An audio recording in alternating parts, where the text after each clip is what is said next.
Support comes from the Missouri Forest Products Association, providing more than 41,000 jobs in the production of wood pallets, railroad ties, white oak barrels, hardwood floors, and more. Details at choosewood.com. Welcome to St. Louis on the Air. I'm Sarah Fensky. The St. Louis singer, previously known as Brianna Elise, was anticipating a huge 2020. She'd changed her stage name to BB and released a well-received EP. She was booking shows in New York City. She was named a Kranzberg Music Artist in Residence. Her career seemed poised for takeoff, with tracks like Is That All Right, combining jazz, hip-hop, and R&B.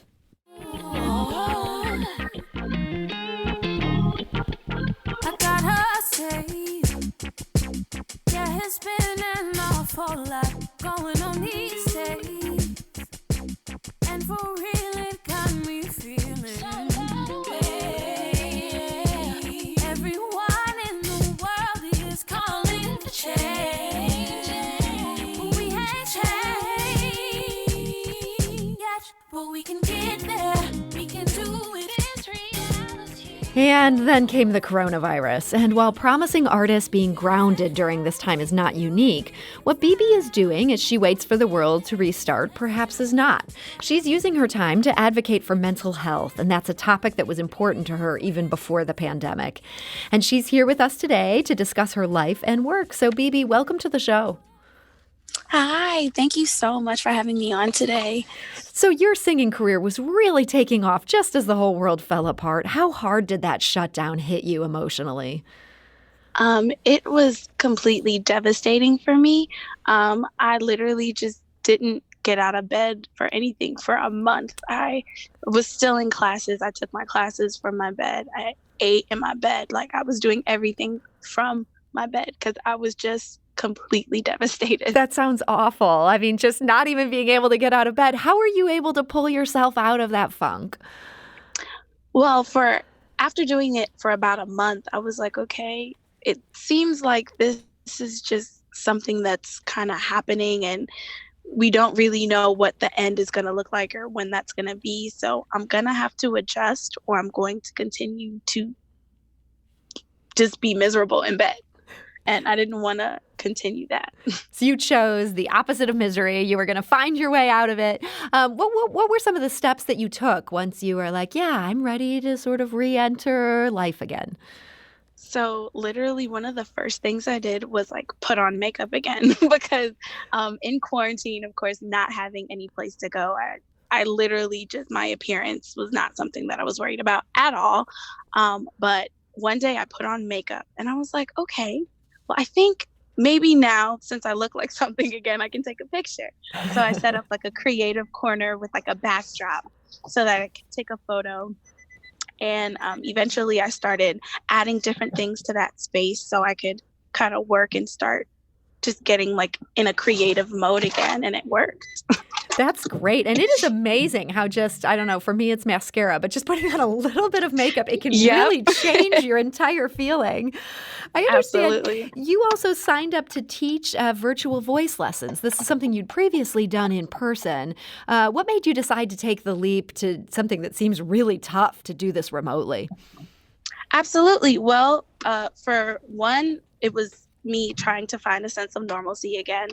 Singing, it was something that, I mean, after the quarantine started, there were a lot of people who had jumped into like the live streaming and that wasn't something that I did like head first into. So I hadn't sung for a minute and I missed it. So I was like, okay, I want to get back to it. But also being a performing artist and having that as my main source of income, I needed to kind of fill that back in again. So I figured, virtually I would still be able to offer the service. So, and has there been good reception? People are interested in doing it online. Absolutely. Yes, I've had a couple of students and I really enjoy it. So it's just as good as doing it in person to me. Well, that's great. And I want to talk a little bit about that music career that was taking off so well before all of this changed. Last year, you joined up with a band. This is BB and the Neo Souls is your name when you're together. Was it hard to adjust from being a solo artist to being part of this bigger group? It actually was. At first, I didn't think it would be because I had wanted a band for such a long time, but not having one, and putting one together for myself, you kind of see how you kind of have to have the same kind of values and care about the same thing, trying to have the same goal with a group of musicians. And it's different from just kind of doing all that and taking all your ideas for yourself. Did you get Kind of that right enmeshing yourself group? into a group. Did you find the right people right away, or did you have to do some adjusting even to get to that place of being on the same page as you just described? No, there was definitely some adjusting. I think I started off when I first had my first performance at the Kranzberg Darkroom. I had like a 6-piece band. So we have grown all the way down to, there's 4 of us right now. Keys, bass, drums, and me singing vocals. But at the beginning, there was much more. And eventually I hope to, upsize again when necessary. But it really is about finding like a mesh. Well, so you and your band, you found your mesh, I think, because you have a new album coming out, and it just sounds terrific. I want to play a track from this. This is, the album is called Elements, and the first song is called Air. Let's listen to that. Can I breathe your hair and kiss you there? Tell me my limits. If you don't, I just won't have any. I swear, you make me swear. You make me care about us. I'll take care of our love. Oh, you got me feeling so good inside. Don't wanna run, even try to fight it. You got me feeling so alive. That's how I know that it's alright. You got me, baby, yes you do. And no, I can't believe it's true. I'm coming closer till I inhale the air coming from you. And that is the track Air from the album Elements. I have to imagine that that's intentional, that you're singing about air as you're talking about the elements. Are there also songs about fire and water? Absolutely. So basically the whole setup of the album is that for earth, air, fire, and water, there are songs under each category that I feel like, the emotions of the song and whatever the song story is kind of embody that element. And so what's the story behind this one? It's such a lovely piece. Oh, thank you so much. So air is something that when I was thinking about it as an element, like it felt very broad and big to me. Like everyone breathes air, so we all share it. But I wanted to kind of think about it in more of an intimate context. So just thinking about sharing air in just close spaces with the special people that you love. That's the direction that I took it in. It's interesting. Air is something, as you say, it's all around us. And yet it feels like with COVID-19, this is something that we're all thinking about so much more. Do you find this song taking on new meaning for you in this strange time that we're in? Absolutely. So I had actually just begun writing it, like the start of it, just before COVID began. So I recorded it after the first couple of months of quarantine. And I was like, this means something totally different now. It almost kind of intensifies the meaning and kind of brings out really how special sharing spaces with people that we care about are. That's a good way to think about it. I mean, we can think of air as then becoming this negative, dangerous thing, but you're saying, no, there's real intimacy when you can find someone where you can share that air with them.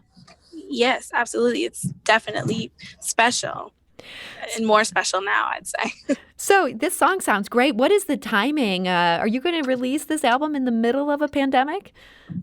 So when I first began working on the album, the pandemic hadn't started, and I was hoping for a November release, but with everything going on and having to kind of slow down and not being able to do as much work on it, so far it is set for a spring 2021 release. So we're getting a little bit of a sneak peek today. Absolutely. And I do want to explain why we're getting that sneak peek. You're actually part of a virtual concert. This is this week on Thursday. This is called the Instrumental, heavy accent on mental there, Instrumental Yes. Health Concert. This is hosted by Providence Young Professionals Board. This is an organization that promotes mental health in the community. I understand you volunteered for their after-school music program even before the pandemic. How did you get involved with that? I did. So someone who I had worked with in the studio prior to just making music, he was working with a program under Provident Mentors in Music. His name is Landon Pitts, and he reached out to me knowing that I was a vocalist, and with the mission of the after school program being for the kids to write a song about their school, and they get to record it and then make a music video. He knew that I had kind of experience doing those things, and with my degree being in psychology, that I would be able to work with kids as well. So he reached out to me, and I was happy to do it because I do love working with kids, and just having music on top of it was perfect. It does seem somewhat unusual that you're a musician who ended up majoring in psychology. What led to your interest in that? Well, I started off as a music major. I'd gotten a scholarship for a jazz vocal track at Webster University. And after about 3 years, so it took me a while, but I didn't feel just in place with that degree. And I had been taking other psychology classes throughout my time. And I was like, well, I know that academia and, what you do in your career doesn't necessarily have to always match up the same, or like just because I'm doing music doesn't mean I have to have a music degree. Mm-hmm. So I wanted to then go ahead and switch my studies to something that I kind of found an interest in academically. You told our producer that studying psychology helped you feel better. How so? Absolutely, because just learning about behaviors and group behaviors for things that growing up throughout my life that I thought that I had done just myself, and that I didn't think, quite made sense. Like, there are things that everyone goes through that don't quite make sense.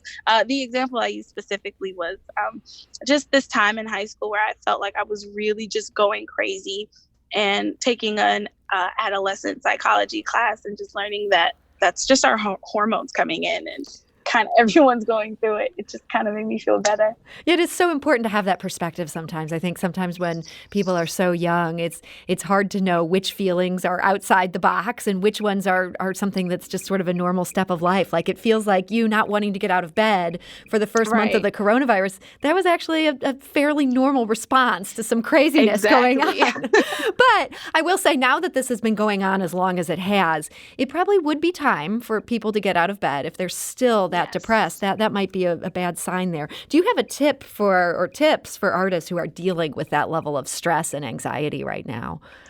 Absolutely. I would just say to kind of focus inward as much as possible.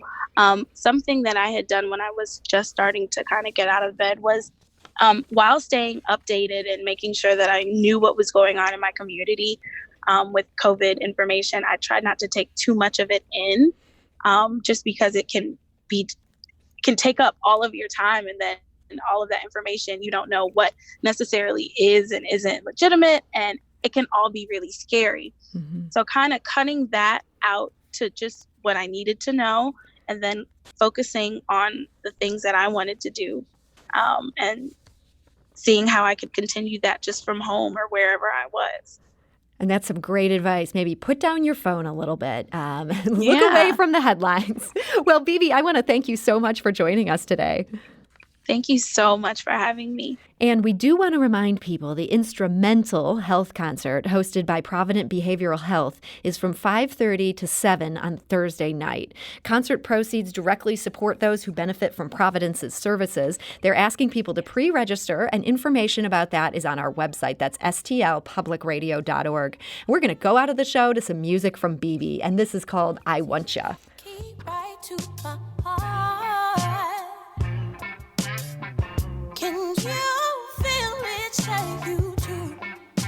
Podcast episodes of St. Louis on the Air are available at stlpublicradio.org, or you can subscribe for free on Apple Podcasts, the Google Podcast app, or wherever you get your podcasts. St. Louis on the Air is a production of St. Louis Public Radio. That's 90.7 KWMU. Thank you for listening. I'm Sarah Fensky. I hope you want me to. Baby, I want you. I want you. I want you. I want you. Support comes from the Missouri Forest Products Association, providing more than 41,000 jobs in the production of wood pallets, railroad ties, white oak barrels, hardwood floors, and more. Details at choosewood.com.